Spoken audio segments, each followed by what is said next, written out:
Assalamualaikum warahmatullahi wabarakatuh. Selamat sore. Bagaimana kabarnya hari ini? Nah, hari ini kita akan belajar tentang sifat operasi hitung, perkalian, dan pembagian. Jika pada video sebelumnya kita sudah belajar tentang sifat operasi hitung pada penjumlahan dan pengurangan, maka sekarang kita akan belajar tentang sifat operasi hitung, perkalian, dan pembagian. Kita mulai. Yang pertama, kita akan belajar tentang sifat-sifat operasi hitung perkalian. Yang pertama, itu ada sifat komutatif atau dikenal dengan pertukaran. Rumusnya adalah A kali B sama dengan B kali A. Ingat, ditukar. A kali B sama dengan B kali A. Yang tadinya ada di depan jadi di belakang, dan yang tadinya di belakang jadi di depan. Ini namanya sifat pertukaran atau komutatif. Jadi dia ditukar, saya ulangi lagi, sifat komutatif atau pertukaran itu ditukar. Yang tadinya di depan jadi di belakang, yang tadinya di belakang jadi di depan.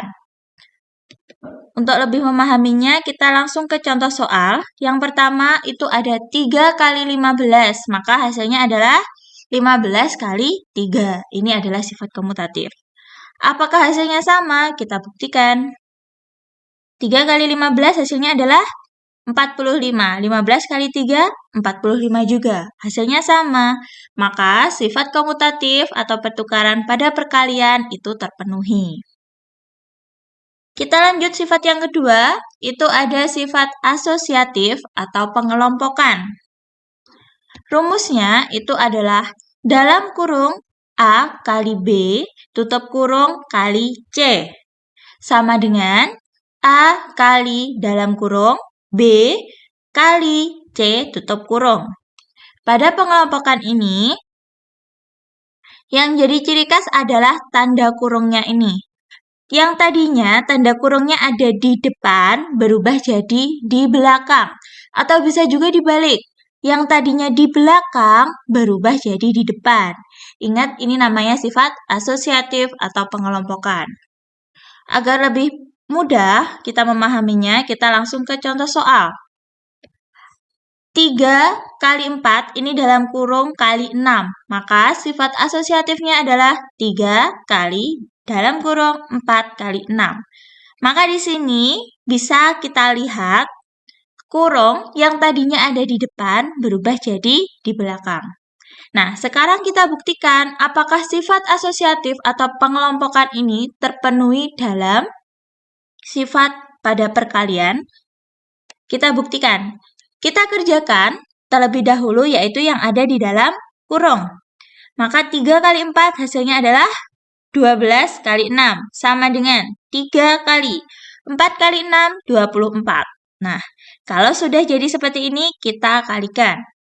12 kali 6 hasilnya adalah 72, 3 kali 24 hasilnya juga 72. Karena keduanya hasilnya sama antara ruas kiri dengan ruas kanan, maka sifat asosiatif atau pengelompokan pada perkalian terpenuhi.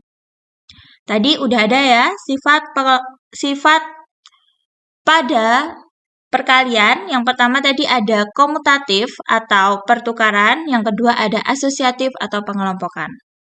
Nah, sekarang kita lanjut ke yang ketiga, yaitu adalah sifat distributif atau dikenal dengan sifat penyebaran. Nah, pada di sini rumusnya adalah A kali B ditambah C. A kali B ditambah C. B tambah C ini adalah dalam kurung. Maka penyebarannya adalah A kali B.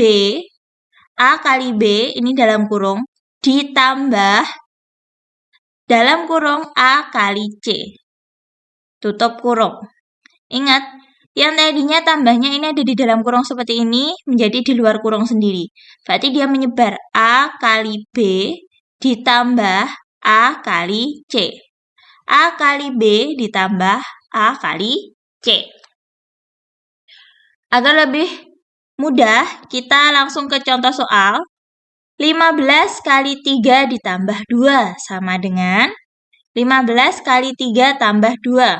Maka 15 kali 3 ini dalam kurung tambah, buka kurung lagi, 15 kali 2. Sama ya, ruas kiri sama ruas kanan. Sekarang kita buktikan apakah terpenuhi sifat distributifnya.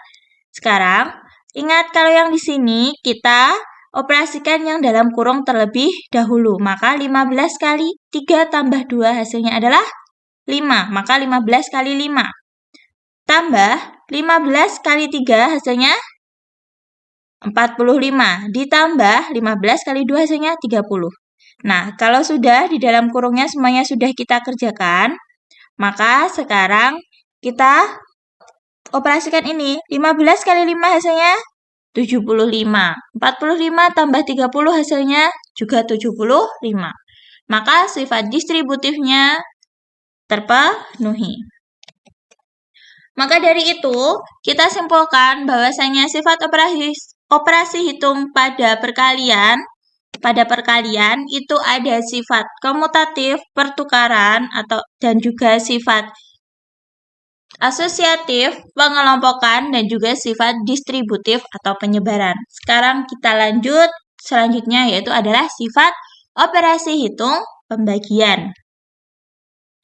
Nah, pada sifat operasi pembagian ini tidak berlaku sifat komutatif, asosiatif, dan juga distributif. Jadi pada pembagian tidak punya sifat sama sekali. Jadi pada pembagian itu tetap jika 30 dibagi 3, ya 30 bagi 3 hasilnya berapa? Bukan 3 dibagi 30 atau dan seterusnya. Jadi kalau 30 dibagi 3, ya hasilnya adalah 10, ya tetap seperti itu. 45 bagi 5, ya hasilnya 9. Jadi tetap pembagian tidak punya sifat. Untuk membuktikannya, kita buktikan. Yang pertama, pembagian tidak berlaku sifat komutatif. Contohnya, 6 dibagi 3, itu tidak sama dengan 3 dibagi 6. Kenapa? Karena 6 dibagi 3, itu hasilnya adalah 2. Sedangkan 3 dibagi 6, itu hasilnya adalah setengah. 2 apakah sama dengan setengah? Tidak. Maka sifat komutatif ini tidak berlaku di pembagian. Lanjut, pembagian juga tidak berlaku pada sifat asosiatif atau sifat pengelompokan. Hal ini kita buktikan, misalkan ada contoh soal 12 ini dalam kurung 12 dibagi 6 dibagi 2. Ini tidak sama dengan 12 dibagi dalam kurung 6 bagi 2. Kenapa kok tidak sama? Kita buktikan. Nah, di sini hasilnya harus kita operasikan yang dalam kurung terlebih dahulu. 12 dibagi 6 hasilnya adalah 2. Maka di sini tulis 2 bagi 2. 12 dibagi 6 bagi 2 hasilnya 3. Maka ini 12 bagi 3. Nah, sekarang jika kita sudah dapat ini, 2 dibagi 2, hasilnya adalah 1. 12 bagi 3, hasilnya adalah 4. 1 apakah sama dengan 4? 4 apakah sama dengan 1? Tidak. Karena tidak sama, maka sifat asosiatif tidak berlaku pada pembagian. Yang ketiga, pembagian juga tidak berlaku sifat distributif atau penyebaran. Kita buktikan, di sini ada contoh, misalkan 12 dibagi dalam kurung 4 ditambah 2. Itu tidak sama ya dengan 12 dibagi 4 ditambah 12 bagi 2. Ingat penyebarannya tadi ya. Nah, kita kerjakan yang dalam kurung terlebih dahulu. Maka 12 dibagi 4 tambah 2 hasilnya adalah 6. 12 bagi 6. 12 bagi 4, 3. 12 bagi 2, 6. 12 dibagi 6 hasilnya adalah 2. 3 tambah 6 hasilnya 9. Maka di sini pembagian tidak berlaku sifat distributif. Oke, selesai. Itu tadi adalah materi kita tentang sifat operasi hitung pada perkalian dan juga pembagian. Jadi, pada perkalian itu berlaku sifat komutatif, asosiatif, dan juga distributif. Sedangkan pembagian tidak memiliki sifat sama sekali. Jadi dia tidak punya sifat komutatif, sifat asosiatif, maupun sifat distributif. Oke, jika itu tadi pembelajaran kita hari ini. Jika ada salah kata, saya mohon maaf. Sekian. Wassalamualaikum warahmatullahi wabarakatuh.